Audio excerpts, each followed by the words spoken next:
Hello, hello, hello. Welcome into the show.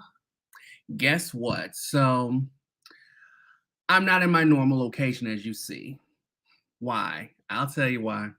So, we are shooting on location in San Francisco.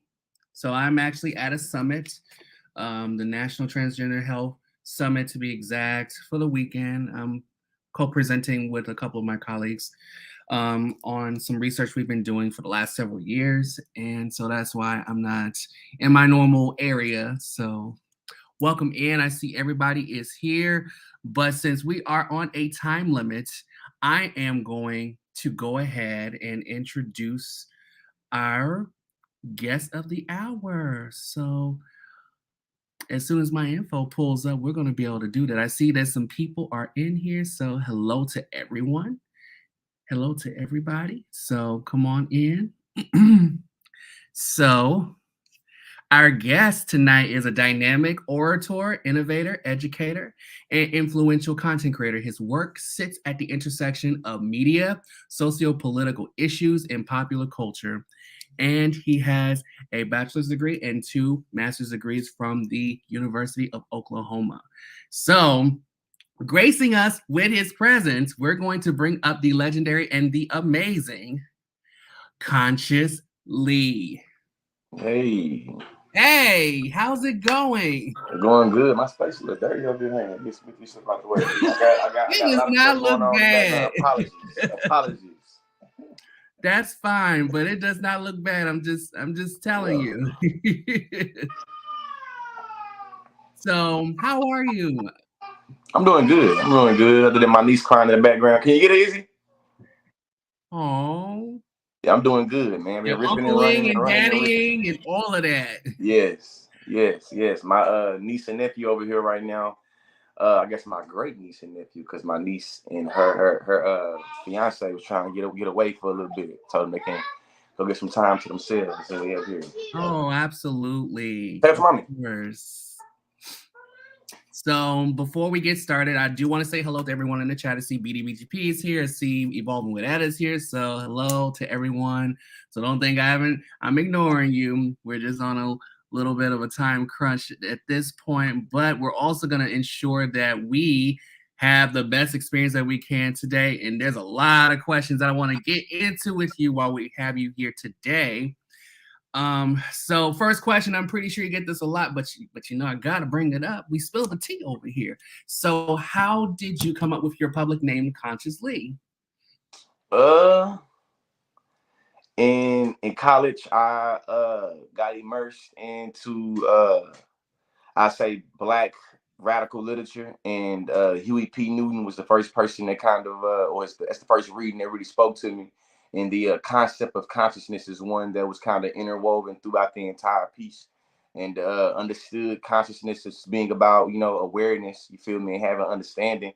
So, you know, I thought that the name fit, you feel me, and you know, I'm thinking about it right now. I'm 32.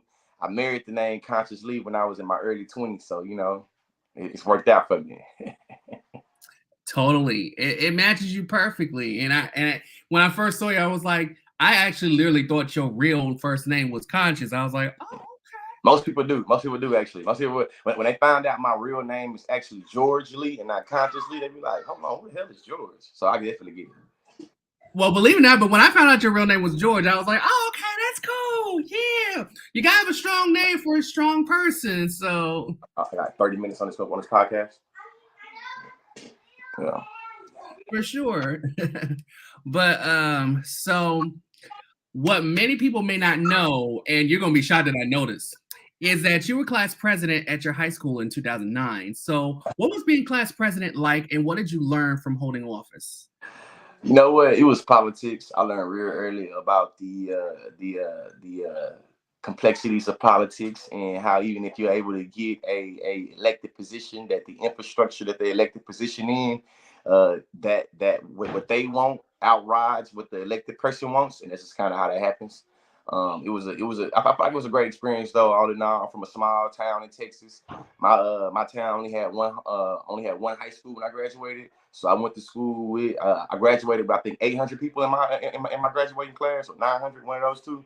So it was a great experience. I got to learn a lot about diversity and inclusion, a lot about being able to tailor a message to hit different, demographics, and found out very early you can't please everybody. So shit, I think that the reason why I'm so unapologetic in the way that I move now is because I learned when I was 17 years old.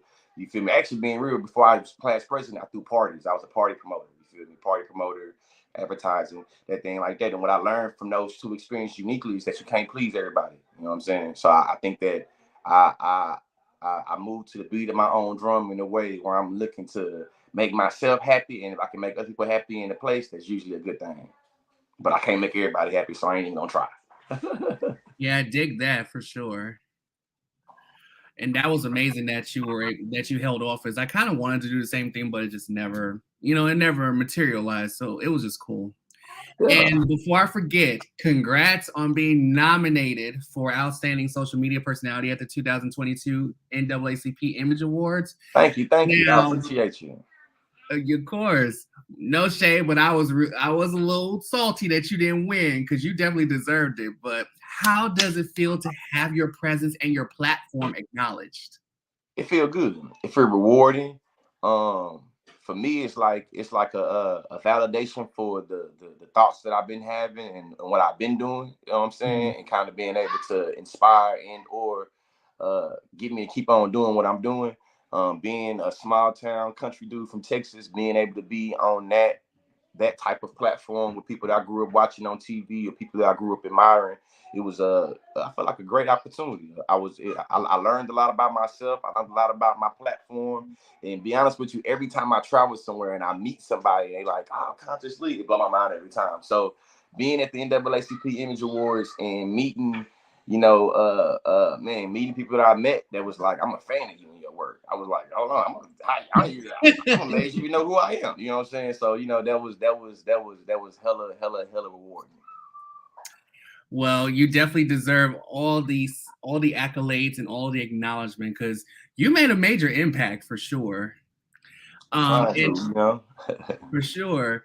And also congrats on being part of the YouTube Black Voices Fun Class of 2022 and content creators. I see you did some real research over me search. I thought you really I do a lot of research when it comes to anyone who I have on the message. We're trying to share a message here. Yeah, you dug it up, I see.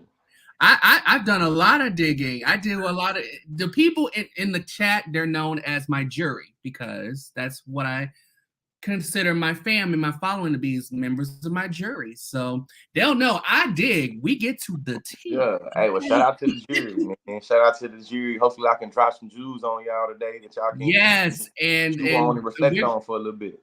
And we're going to dig pretty deep. We're going to try to do it and make sure that it's not like going too far into like the time frame where you may have to depart. Now we good. My wife's gonna come in here and give me the look, and then we good. She up now, so we good. My wife. Oh, okay, good. Okay. That means it's good. That means it's time for me to get my ass up and get back to daddy, do this last so I can do this. But until then, we good. Okay, great. So how does it feel to be acknowledged for your knowledge and content in these YouTube streets? It feel good in some instances. In some instances, it feels weird. It depends on who.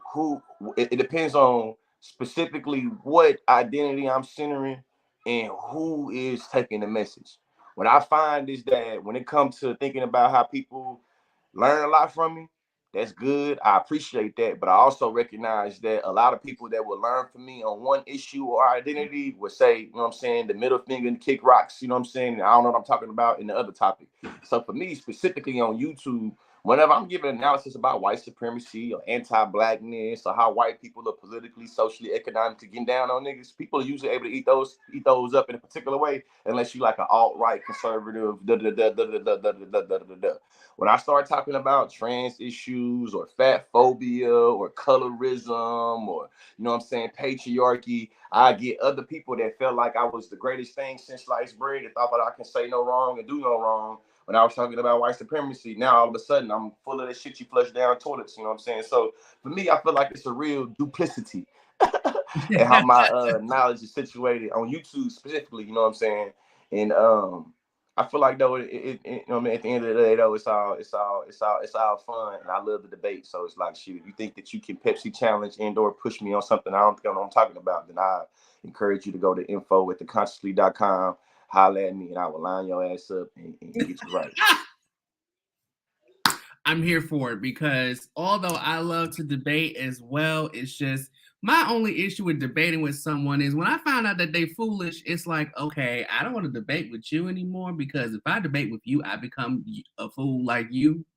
So it's like, I'd rather debate with somebody with some sense. And 9 times out of 10, if they're sharing something that's not so much different, but something that is so much the complete opposite and even egregiously harmful to like a marginalized community, it's like, okay, there's no sense in debating, because I might not really learn anything new from you, but instead I might end up dumbing myself down as like, yo, we need I get that. we need to end that. The perspective I go in though that's different is because I did debate in college and I was a debate coach and I really was entrenched into debate. I'm knowing, you feel me? I was taught by my coach, and when I was a coach and director of debate, I taught my debaters that you never really are trying to change the perspective of the opinion of your opponent. 9 times out of 10, the reason why you're debating is because you're trying to convince the judge and or the audience of what is going on. You know what I'm saying? With that being said, when y'all see me going back and forth with, you know what I'm saying, somebody that can't goddamn think outside of a wet paper bag, I'm not trying to convince them they wet paper bag could be dry. I'm not trying to convince them they're in a wet paper bag. As far as I'm concerned, if I'm debating them at that point, they already annoying me and pissed me off to the point where I've already made the decision that they made the decision. I made the decision that they made the decision they already invested into it. You see what I'm saying? So when you see on my shirt, education is elevation, I'm already knowing that whatever I'm trying to give, the person disagree with me don't want to hear it. You see what I'm saying? It's for the audience. It's for the people that's already, you feel me, along the lines of trying to be a life learner, and they want to increase their vocabulary. You want to be able to speak truth to power to a particular policy or a particular concept, a particular history. That's what I do the debate for. You feel me? Like, I know, I'll be real with you, I think that I'm an amazing debater. And shit, one of the greatest debaters this world, you know, so long this country has ever produced. But I'm not, I don't think I'm that good to change people's minds in terms of when I'm debating. You see what I'm saying? Like, I don't think that's ain't how it works. You feel me? Like, for me, the art of argumentation, the art of debating is the different perspectives. And then if you are willing to learn how, you know what I'm saying, from different perspectives, is thinking about the actual like warrants, sources for the different perspectives they bring in. You know what I'm saying? The reason why a lot of people like me is because, especially in social media, is because I was able to take the portable skills I had every debate round like this, Black Power, this, that, and the other, this, that, and the other, and I had to debate against the white feminists about first and second wave white feminism, about patriarchy and sexism. Then I had to debate, you know what I'm saying, this trans team about trans rage and about misgender. And this is 2013. This is 2012, 2014. So this before it came. Everybody and their mama wanted to act like they biologists. Everybody and mama act like they activists. It's before that. You feel what I'm saying? This is before. This is before it got cool and trendy. So I'm having a whole bunch of meaningful conversations with a whole bunch of meaningful relationships with individuals that I think that that's what's able to raise how I deal with people, whether they like my knowledge or they don't like my knowledge. That's real too. I love watching you debate. Better for you to do it than for me to do it, because if I do it, it's like, okay, so if we're gonna go in the direction of the facts, cool, let's do it. But if you go in the direction of you trying to come for my character, then it's like, you ready for that? Because once I go in that direction, I'm not coming back. So yeah. And I don't go in that direction unless someone takes it there, because I gotta finish it. That's just how I'm built. But in 2022, you made a discovery that's not as commonly reported in adults as it is in children. You shared that you were diagnosed with ADHD, and believe it or not, but I was diagnosed with ADHD too, but it was so much longer ago than just last year. So what was your first thought when you learned of your diagnosis, and what was your first reaction? I'm gonna go back to that duplicity. A part of me felt liberated, that I understood myself a lot more than I ever did, but also a part of me felt a little bit defeated because I felt like I didn't have control over my responses and perspectives and impulses the way I feel like I'm supposed to be able to have control. Yeah. Well, it's nothing to feel bad about because, like I said, I've had it and I've had it for decades, and it's something that I deal with. I don't share this very much with many people, but for those who are watching today, those who are here, so I totally understand. I just had to navigate it to the best of my ability. Sometimes it was a little bit easier than others. I think the last few years have been probably among the most difficult for me when it comes to having it, especially when you're running on all cylinders at one time, but then it's like, right here you got things to do, but it's like right here it's like you're not getting anything done. Yeah. And it's Yeah. like, damn, what is wrong? Like, I got a paper to do. And I struggled this semester with it. And I just came from the other side of finals week. And it's like, I'm glad to be done, but that was a struggle. The last several months were a struggle. But definitely can relate. I feel like if I would have known I had ADHD, then while getting my degrees, I think that I could have saved myself a little bit of stress, a little bit of turmoil, a little bit of insecurities, a little bit of vulnerability, a little bit of, you feel me, all that. Because you just really trying to create systems to be productive and or to reach goals. But then when you forget, or when you have task paralysis, or when you're dealing with that emotional dysregulation, or you're dealing with the hypersensitive rejection, or you're dealing with all that, and you don't know what it is, you damn near spinning your wheels trying to explain to somebody what's going on. You feel me? Like, you know, like I think about uniquely how my ADHD has impacted like me being a father and me being a husband. And knowing that before I knew I had ADHD, my wife had asked me, like, why you did it? I'd be like, shit, I don't know. Or I'm literally spinning my wheels trying to make up something in terms of giving an explanation for why I did or why I responded the way I did. You see what I'm saying? So that's the liberating part of it. But sometimes it makes it where it's like, all right, you know, the ADHD makes it we have big emotions. You know what I'm saying? So sometimes, like, I feel like I'm 32 years old with kids. I got a 6-year-old and a 5-year-old. You feel me? You've been blessed. Sometimes I feel like, man, I'm acting like a child. I have the emotional range and the expression of a child. I'm pissed off and I'm mad. I want to tear up shit. It just means you're forever young. That's what it is. So exactly, you're forever young, and so am I. So we yeah. Before I go to the next question, did you see anything particular about the show so far? I checked you out on YouTube, and I seen you had some other guests, and I like other than like, I think I'm trying to think of the two guests I seen, like the two guests I caught some cool conversation. I think about their name, but other than that, no.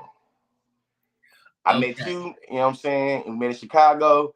We had a good conversation. You gave me a ride, and I was like, hell yeah, I got you. You want me to do something? I got you. You feel me? Yeah, I got you. Yes, absolutely. But what I was referring to was you were featured in the intro. Man, see, I must have paid attention for the first 15 seconds. Somebody's doing something, like somebody's yelling in the background right now, and lost my attention. What, the ADHD, man?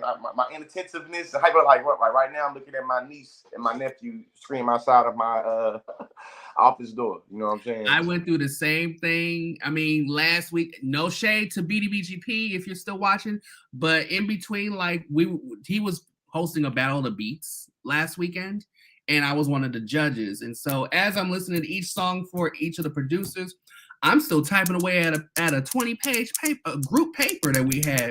As I'm listening to each of the songs, like even though it's like I'm still being attentive to, you know, what's being played and what's being shown, I was still trying to get this done because I wanted this semester to be over with. I was done. I'm living the feelings. This semester I wasn't in the classroom. This semester I was mainly educational consulting and social media things like that. But the last semester though, man, I taught a class, and when I tell you, like, I just moved to Houston, and my life had. I'm getting booked over here, booked over there, doing interviews over here, and doing interviews over there. We're gonna get to that. We're gonna get to that in a minute. Speaking of university, oh dang! Before I get to the university, so as a result of your diagnosis, ADHD has become a topic of sorts to inform and educate others on the experiences of those who have ADHD. So what have you learned anything new or profound from your research or your day-to-day actions, be that as a result of ADHD? Hell yeah. I just got to touching on all the beautiful language and words to name concepts and phenomena that I struggle with or experience, whether we're talking about task paralysis, whether we're talking about time blindness, whether we're talking about the hypersensitivity rejection, whether we're talking about the executive functioning, whether we're talking about the object, you know what I'm saying, permanence, you feel me? Like there's a lot of aspects that I have struggled with throughout my life that I have now learned, you feel me, that's a part of my, you know what I mean, my neurodevelopment, you know what I'm saying, neurodivergent brain, how it's developed, you know what I'm saying? And yeah. So from relationships to money to eating to, you feel me, even the way I go to the bathroom, you know what I'm saying? I've thought about all of and learned all the ways that, you know what I mean, ADHD impacts the way that I express myself, the way I understand myself, the way that people see me. And then, being real, something I haven't done a video on yet. I know I'm getting to it here eventually. I've been, I feel like I've been experiencing a lot of survival skills, because now that I know more about what ADHD is, I can identify a lot of particular Black men or Black boys, who was boys then, that also had ADHD, and it was criminalized. You feel me? They got recruited for the school to prison pipeline. Right now, they're looking for commissary and mail. You know what I'm saying? I have a social media following that I was allowed to have access to do with my impulsivity, with my, you feel me, inattentiveness, with my big personality, allowed for me to get a following. Shit, I got homeboys, you feel me, and family members, like, they got a CEO, you know what I'm saying? They got a, you feel me, a silly. They got, you know what I'm saying? So it's been a lot of things that I've been, processing, if I'm being real, when it comes to specifically thinking of the intersections of ADHD, you feel me, racism, criminality, and uniquely just me being, you know what I'm saying, a cisgender straight Black man, and what I know for a fact of the cisgender straight Black man experience when it comes to us being, not having the emotional dysregulation, having the big emotions, you feel me, being impulsive, you know what I'm saying? Like those are things that could give people confirmation bias, or could give something and make it be like, somebody said it was an implied, implicit bias against you Negroes, but you obviously proved to me that I don't have implicit bias, and you do this now. You know what I mean? Somebody told me it was a microaggression, but you Negro, you are acting like a blah blah blah. You know what I'm saying? So I feel like it's different ways I thought about it though, without me going too much on a tangent. That's like an experience that I understand all too well, as far as someone telling me like, oh, you're doing this and then the other. It's like, no, you are not actually holding yourself accountable for your mess ups, and you're not trying to find a solution. Yeah. And we need to find a solution to this issue. And when I mean a realistic one, not just one that feeds and satisfies you, but it needs to actually satisfy me as well, because if it doesn't satisfy me, then I'm going to keep going and keep going and keep going and keep going until you get so sick and tired of me. But speaking of university, you have launched Conscious University, a platform that connects your masterful knowledge of African American studies, human relations, and higher education to audiences and delivers impactful results. What can the people look forward to experiencing by enrolling in Conscious University? Man, you're going to be able to get you a nice, raw, organic information, lessons specifically on identity. You know what I mean? Race, class, gender, ability, sexuality. If you're looking to be a better advocate, looking to be a better activist, looking to be a better personal scholar around any of these topics, by taking and enrolling into the course, you'll be able to increase your vocabulary, increase your conscious understanding of history, but also recognizing how you individually relate or your identity in terms of race, class, gender, ability, sexuality, and you feel me, the list goes on. Right now, I'm working on a new class about social media and social issues that will go through the ideas of digital marketing, I'm saying dog whistles, how we talk about fat phobia and health, how we talk about, ratchet versus respectability, the damn manosphere, you feel me? Like the class is on right now. I'm still trying to sit on how many lessons I want in it, but my new class that will be on Conscious University very soon is about social media and social issues. Oh my goodness. Now that sounds exciting.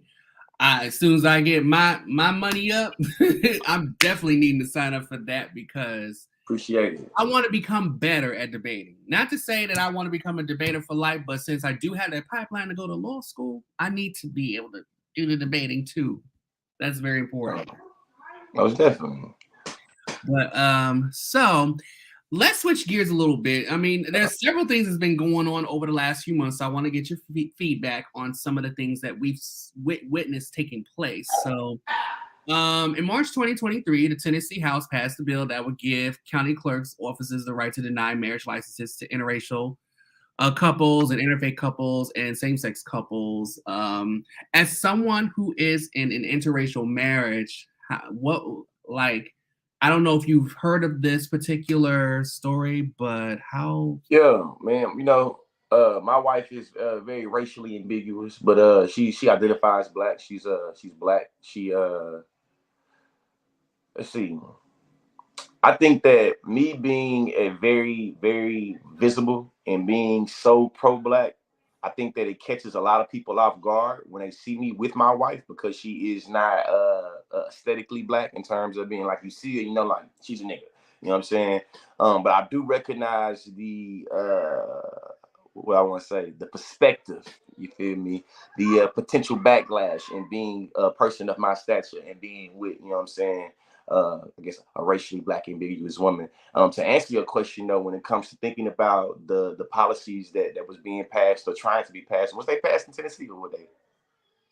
Yeah, it was in Tennessee. Yeah, but did they pass or were they like? Did they go? You know what? I did not follow up on that. We need to find that out though. Do it right here real fast. I think it was struck down, but I think that there is a lot of. Really being real, man, the Constitution ain't ever really applied to black folks like that. So I believe that when present day policymakers are able to permute the Constitution however they want to, it doesn't really surprise me. I acknowledge that, intersex, trans people, gay people are not all black, but I'm looking at your question through the lens of blackness and black people. And I acknowledge, even when I get outside of the white black binary, that there are always already groups in this country that lawmakers get to decide whether the Constitution applies to them or not applies to them. And I don't think you gotta go through the preambles. You can just literally say the life, liberty, pursuit of happiness, and the freedom of religion type shit. So, as somebody that is married to a half white, half black woman that has, some light skinned ass kids, I'm always very critical to the way in which interraciality. So that's a word. How it is, what I'm saying, talked about and how it is explored. I hope that answers your question. Yeah, for sure. It didn't surprise me either, because it's not the first time they tried to do that in Tennessee. That won't be the last time. I'm from Tennessee, but nowadays I'm kind of wondering, should I even share that? How long are you from Tennessee? Originally, yeah. Oh shit. So nowadays I don't share that anymore. What part of Tennessee you from? What's that? What part of Tennessee you from? Memphis, and that's why I'm gonna get to the. And speaking of, the next question is, you laughing at me, Speaking of, here's the next question. In April 2023, following the mass shooting of a private school in Nashville, Tennessee state reps Justin Pearson, Justin Jones, and Gloria Johnson interrupted a chamber session in the House to raise their voices to the need of a ban of guns in the state of Tennessee. House Speaker Cameron Sexton took a vote on the House floor to expel the three reps, better known as the Tennessee Three. While Rep. Johnson was spared, Reps Pearson and Jones were expelled from the House without question. You made a video simply stating that you had a lot to say, but can you share your thoughts on what transpired in Tennessee? Hey man, I think that unfortunately the state officials in Tennessee was looking to keep their ancestors happy, was looking to keep the legacy going. And I think that a lot of us, just like we love to evoke, you feel me, our ancestors, I think that us as black people sometimes underestimate or ignore the way in which, everybody wants to have some type of tie to their ancestors and want to make them proud. To me, you feel me? And this is, being, you feel me, a bit petty, but I believe this in every fiber of my heart. Like, yeah, them folks down in Tennessee was looking to make their KKK totem Confederate flag. I want to keep you Negroes on the plantation ancestors happy. You feel me? And it's just like they ancestors, probably wasted their blood, sweat, and tears trying to keep us on the plantation. And they passed a lot of laws uniquely in Tennessee to make sure they was able to from a legislation perspective, keep the right, the South rising or keep that shit going on. So for me, I feel like I just had the thoughts about how even when you are able to get voted into a position of power and you have a literal seat at the table for policy making, that is something about being black and positioned within black, regardless of how great you can goddamn code switch or great, or regardless, you feel me, how great your hair look, or regardless how you pick your hair out. It don't even matter. You see what I'm saying? They can always play games with you and say, hey, there is a level of decorum, and I believe that like what you did, it broke it. Hey, there is a level of civility, and what you did, it broke it. And to me, it's just like shit what there was. And to me, it made me think about in terms of intersections. It's like, hey, listen, especially to like white women and people that love to talk about feminism, but only from a very surface level standpoint. It's like, hey, y'all seen what happened, right?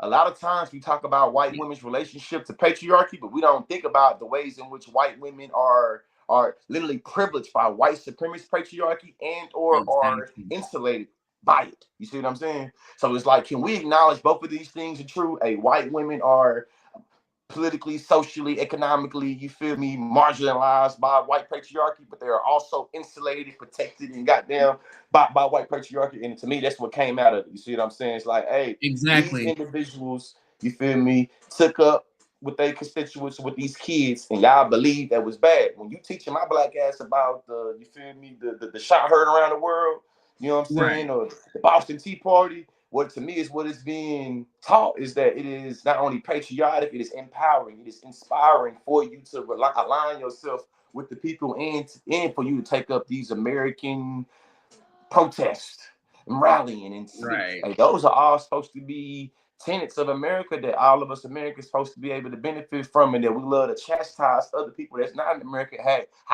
you can't even protest. Basically, what I feel like we be doing in America, damn near. So it's like, you know, shit, a lot of thoughts, man. And showed you how it's political theater. They was able to get voted in, and even though they was able to get voted in, there's been a lot of, you know, of ways I feel like people have been playing with their head uniquely, their colleagues. You know what I'm saying? So, you know, as you see how I respond, I can go on and on and on and on and on. You got a follow-up question. Can I. You know what I'm saying? Yeah, man. So can I. And the funny thing was, when Rep. Johnson was spared, she did acknowledge that the reason why she was spared was because she was a white woman. And then Pearson and Jones were not spared, and they were expelled because they were young black men, as far as, you know, as I'm concerned. I did hear Jones is also mixed, and I was like, oh, okay, because look at Jones, tell you, look at him, tell though, like, absolutely. So luckily Miss QT in the building. Yes, hey Miss QT, how are you? Welcome in. Since then they were brought back to the house, just so people know, in case they don't know what's been going on since they were expelled. Both Jones and Pearson were brought back into the house. They were voted in by their county commissioners. So just to give that update. So here in the United States, many of the goals that many people of color envision, including Black people, because we gotta make that distinction, in life seems to be centered in whiteness, resulting in a protection of white privilege and a promotion of European beauty standards. So with your foundation in African American studies, how did we fall to colonization, especially the concept of divide and conquer? Man, great question. Thank you. That, to me, colonialism is a very complex system that had different parts, different individuals within Eurocentrum, within Europe. They were positioned differently. They were able to come in, I feel like, masterfully, you feel me, deploy colonialism amongst us. So whether we're talking about the evangelicals and the priests, or we're talking about the merchants, or we're talking about, you feel me, I think there are various ways to really understand how we came to, I'm saying, colonialism. For me, how I think about it is that I find this is very Hotepian of me, but think of roots. It's like, shit, your name is Toby, your name is not Kunta. That is the way we came into colonialism. Right. Simplified. We got to give in simplified. You ever seen Roots? If you have not seen Roots, Roots is a film about, you know what I'm saying, made by, I think, Alex Haley. Alex Haley heard this word that his grandmother was using, you know what I'm saying, and he was able to trace back to Ging thing, you know what I'm saying, the Kunta, you know what I'm saying, the Kente people, you feel me? And through him doing this genealogy of this word, he was able to learn more about his tribe, you feel me, these people came from, you know what I'm saying? And Alex Haley made this great cinematic, you know what I'm saying, cinematic film cinematic W's. I'm trying to be sexy with the language, you know what I'm saying? Made this great cinematic theme that really captured the Black community. You feel me? Really captured the world. I mean, it's just being able to, I feel like, capture through film the brutality, I feel like psychologically and physically what we went through in terms of enslavement, but also acknowledging that, like, it was a process. See what I'm saying? Like, a lot of us think about slavery or think about colonialism and the colonial violence when we on the boat. You don't think about it how when you get abducted from your home and you never see your village again. You see what I'm saying? Or when you in the point of no return, you at, you know what I'm saying, you in that castle in Ghana or you in that dungeon in Ghana, and it's like, shit, you swimming in feces. It's 1,000 of y'all in that mug, and you feel me, they having church up top of there, and you feel me, when the white European pastor come down, he want to feel real benevolent. He throw you a little piece down there. You eating bread that's been swimming in somebody's feces, and they dead. You know what I'm saying? It's like really, really thinking about the brutality of it all, and I think that that's something that really pulled me into. I feel like being an intellectual. You feel me? Afro pessimism, learning about civil society, learning about, you know what I'm saying, whiteness studies, you know what I'm saying, Dr. George Yancey and Frank Wooderson and all them, you feel me, Dr. Celia Hartman, you feel me, understanding that colonialism, the grammars of suffering, and yeah, that shit, yeah. Hope I answered your question. You definitely did. I mean, it kind of touches on how the American dream, quote unquote, is built upon, working hard, and you should have the things that you need in life to thrive. And it seems like even though it should apply to everyone, but when that whole concept was created, it did not have us in mind. It did not have anyone of color in mind. It did not have our indigenous ancestors in mind, or our it had only in mind white land owning people. But I think what I like about Afro pessimism, and when I got into reading and like literature based, is really understanding structural analysis and really recognizing that certain things are not only to design, but there's a way in which that it has to keep on going. So for me, when we talk about like the American dream, I would argue the American dream is made possible through Black death. There's no way for us to have a American dream without, you know what I'm saying, the notion of Black death and Black suffering. You know what I'm saying? And I think that I'll be willing to take all the money I ever will have, you feel me? Everything that you got and everything, shit, we can have a debate. You feel me? We want to get their ass busted on it. You see what I'm saying? But it's like, that's something that I think that is a different way to recognize it. Hey, y'all, stop. Yeah. Last question. I got 2 questions left. I see my niece and nephew out there messing with some blinds. Hope they not breaking. Okay. Okay. So we got 2 more questions. I'm got it. I'm gonna give you a full response. I ain't gonna rush the response. I promise. All right. On the Paging Dr. Chandra podcast, Talk Black to Me, you stated that you stated that you were a professor in the state of Oklahoma, but that you moved from Oklahoma back to Texas, specifically Houston, because you wanted to be closer to your hometown of Bryan, Texas, but you also want your kids to be around more Black people. Can you explain the intention and the impact of being Black and living and thriving in proximity to other Black people? Hey, a lot of us get lost in the sauce of whiteness and white supremacy, and we start to measure ourselves and how successful we are in proximity to whiteness and white supremacy. For me, it was like, what does it mean for me to get all of this attention and all these resources and all these opportunities from talking about whiteness and white supremacy in a way where I'm deconstructing it and I'm steady running to it. You know what I'm saying? And also, it's like my daughter, she's 6.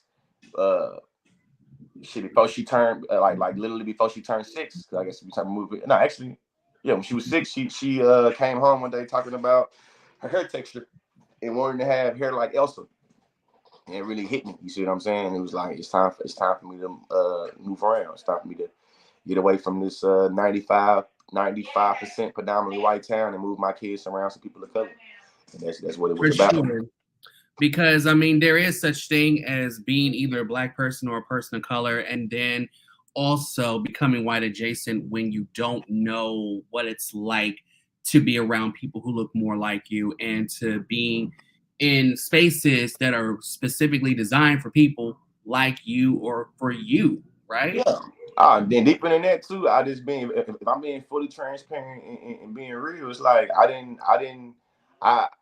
couldn't stand a whole bunch of Black people that I went to school with in college they could not see his people or they people through their own eyes, and they could only see black people and relate to black people through the way in which they've been talked to by the white world or by whatever little town they was coming from. And because they weren't around any black people.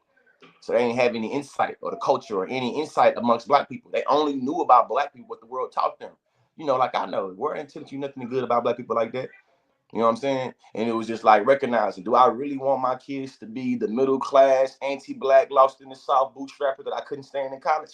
Nah, I don't want to. Now I've had anything. Now if they make that decision themselves, you know what I'm saying, decision themselves. But if I put them in the climate, you feel me, and made it where that was gonna be the more likely result, then I think that's on me. You know what I'm saying? So, you know, I had to make sure my kids get to really get some culture. You know what I'm saying? And he's like, I'm like, Norman is 90% white, 95% white. My daughter was one of 3 black students in her entire school. Whoa. Her entire school. And how many people were in the school? Shit, kindergarten through 1st and 5th grade. Like, how many students were enrolled? How many students, man? Don't give me the line. At least like 300, though. So 3 out of potentially 300 students? Yeah, at least I say yeah. About 3. I say she had about 25 students in class. Each grade had about 3 to 5 classes. You know what I'm saying? Like, you know, that is less than 1%. No black student, no black teachers, no black teachers at all. Not one black teacher, and 3 like her and 2 other black students. Like 3 is including her. You know what I'm saying? So it's like, yeah, I had to move around. But I graduated college in that town, got married in that town, bought a house in that town. And then when I, you know what I'm saying, started having kids and then really thinking about like the demographic, like what their experiences would be having kids. I'm about to answer the last question. Okay. Yeah. So, Oreo. So what can we look forward to from the TheConsciousLee in 2023 and leading into 2024? Ask one more question for this one. Ask one more question. I know you had some more questions. Oh, yeah. I actually have 2 more before that one. Yeah. Okay. My wife, I thought she was saying, she asked me, I want a blizzard. Like, yeah, give me some Dairy Queen. I want a blizzard. Okay. I want one too. But anyway, give me the blizzard. I'm just kidding. But in a 2008 episode of Divorce Court, Judge Lynn Toller stated the definition of manhood shifted way to the left and down. It is no longer what it was when my father was young or alive. It is no longer what it was when my husband said, Lynn, will you marry me? As a husband and father, do you believe that there has been a shift in manhood within the last 20 years? And if so, what type of shift have you witnessed? Nah, I don't think, listen. Ain't nothing new under the sun. And there's always been a multiplicity of masculinity and manhood. There's always been a tension in the ways that different men express what it means to be a man compared to what other dudes express what it means to be man. That's literally how we think about how male domination exists amongst men. So for me, it's like, shit, can I acknowledge that there are more men that are more in tune? You feel me? Or, you know what? Can I acknowledge in terms of the public perception, there are more men that are in tune with their emotions and feelings and being thoughtful? Yes. But for me, being a scholar, being somebody that's been hip to history, it's like, hey, these individuals is always existed. They've always been men that wanted to be in touch with their feminine side, or wanted to talk about raising their kids outside of whooping their ass and providing for them. Always want to be men that was cooking and cleaning, and you see what I'm saying? It's just real easy to make it where the way that you was raised, and I'm saying you, but the way that person said it's like, yeah, what you did was you universalized your unique experiences to manhood and masculinity and made like everybody was living like that. That's not how we get down. You see what I'm saying? When I think about like what how sensitive and soft spoken, but also unapologetic that Huey P. Newton was, it's like, come on, man, this nigga was in the 60s, man. He talking about gay liberation and women's liberation in the 60s, man. So you try to say, well, men doing this these days, doing like that in the 60s, it's like you either wasn't reading, you either was raised in some type of environment where they was really dictating who you had access to and who you didn't have access to, or you full of shit and you just making these statements that are not true. You see what I'm saying? I can keep on going with other people than Huey P. Newton, but it's like, nah, there has been always already different men and different ways of understanding, expressing manhood and masculinity. All I would say the shift has been in the way in which we're able to dictate that from a level of public perception, i.e. we have political parties or different individuals in our society that feel like men should be much more sensual, much more sensible. You feel me? Much more emotional, much more understand. You know what I'm saying? But it's like shit. That's been existing though. Like it's always existed. And I think that when we become slaves to recent times, we create not only rhetorical violence for the people that came before us, but I damn near feel like it creates a bad faith or exhaustion or you feel me, paranoia, because now you believe and you gotta reinvent the wheel. I ain't the first nigga to talk like me. I ain't the first nigga to express myself the way I'm expressing myself. I recognize that I'm probably one of the first niggas that didn't have the platform that I had to do it such. You see what I'm saying? That's a big difference. That's a huge difference. You see what I'm saying? I think that's a distinction that I would want to really create. It's like, were there black men, were there cisgender straight black men that express themselves like consciously before consciously? I think so. I learned from a lot of them. You see what I'm saying? Yeah. Did they have the platform or the notoriety that I have? No. Does it mean they don't exist though? No, that don't mean they didn't exist. Though. It mean they still, you know what I'm saying? That's really how I would answer that question though. Okay. So I'm not certain of your knowledge of feminism, but do you believe that there's distinction? I got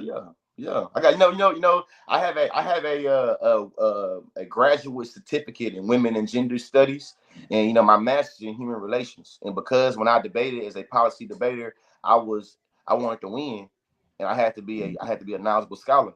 So first wave feminism, second wave feminism, third wave feminism, black feminism, Chicano feminism. You feel me? Intersectional feminism, shit, ultra-lower womanism, like that shit. I had to read. I had to be hip to game. I had to know what was going on. So whatever you're gonna ask me, I would like to think that I should know. And if I don't, shame on me. Well, so the question is, do you believe that there's a distinction between feminism, black feminism, and Chicano feminism? Oh, 1,000%. 1,000%. A lot of pseudo intellectual broke ass scholars be thinking they really cooking when they come at feminism and writ large, and they think they're making great, groundbreaking, clever arguments. And it's like, hey, fam, if you wouldn't have read some of the black women that came before you, you would see that the arguments that you have about feminism, they're not only are they elementary, they got better ones. So to me, the distinctions between feminism, white feminism, Chicano feminism, and African feminism is the way they're grounded in a particular framework. Feminism, white feminism is grounded in, it was really ignorant to a lot of ways in which, European beauty standards. So the ways in which how like, hey, you said you want to work and you wish you should be able to work and you want to be able to prove your humanity by working. She said she been working and that she don't know what the hell you talking about when you saying what you saying, because her femininity and womanhood is always already attached to labor and yours ain't. You know what I'm talking about? To me, it's like black feminism is attached to the tradition and framework of resistance in terms of colonialism, in terms of blackness and enslavement. Chicano feminism is grappling more with the ideas of indigeneity and thinking about how the unique ways and how colonialism and European beauties and European, all this, that, and the other was able to impact indigeneity. You feel me? That to me would be the central distinction I would make between black feminism, Chicano feminism, and you feel me, white feminism. White feminism isn't really being critical in the ways and how they think about what it means to be woman, or how we define femininity, or how we express what it means to be a woman, and how black women or Chicano women not getting access to that. You see what I'm saying? Or when we even think about like gender violence, it's like, hey, these women are seen as always already deemable for you to do sexual violence to them. These women right here, you will goddamn go to war behind somebody trying to be sexually violent to them. Really thinking about in terms of structure, in terms of power, in terms of domination, how women in the various positions of women in womanhood is positioned. You know what I'm saying? And then, I feel like that answered the question. It definitely did. Thank you so much for sharing that, because I did, like, when it came down, that question came up only because I went to like a lecture on campus, and there was a professor from Howard University named Dr. Nikki Taylor, and she did like a presentation on Black feminism during like the slavery era. And it just made me think to ask that question to you, because I took away a lot from that particular presentation. And she really laid that information down, and I was like, wow, that's so amazing. Yeah. Should we go to the final question, or do you have time for one more? Final question. My wife is saying my husband is working, she ain't tripping. Okay, so what can we look forward to from the Conscious Lee in 2023 leading into 2024?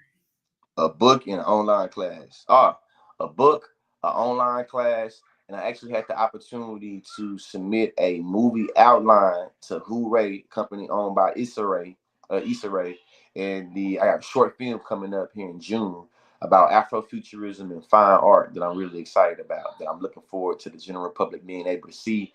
The film is being premiered at the Black Film Festival in Miami, but then it will be living on my YouTube channel.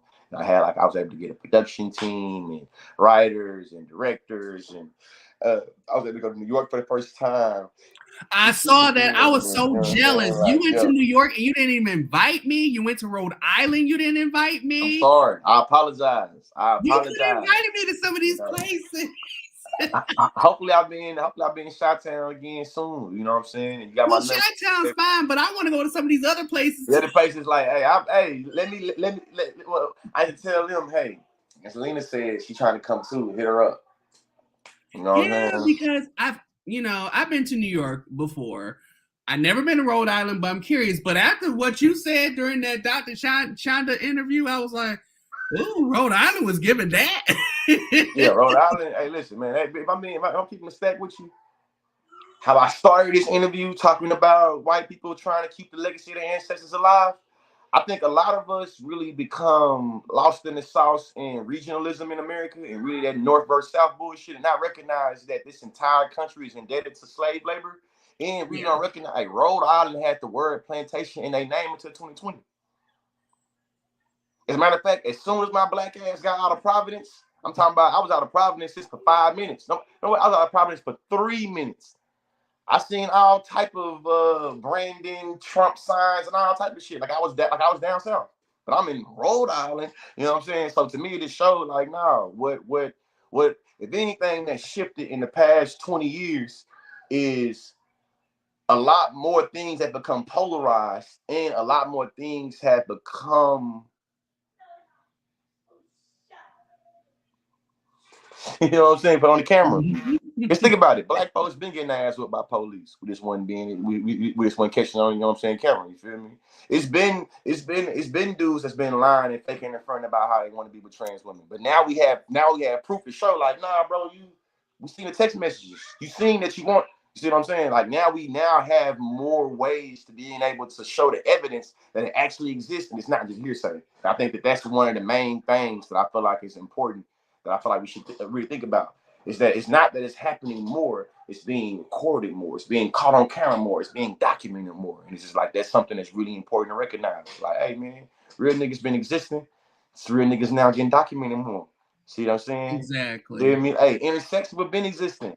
Now we have more conversation and more ways to actually give evidence and like literally catch and be like, hey, that person is intersex, this is their life, you know what I'm saying? We used to just make up shit about Sierra, you see what I'm saying? Now we can really talk to people that's intersex, and it's like that's the difference.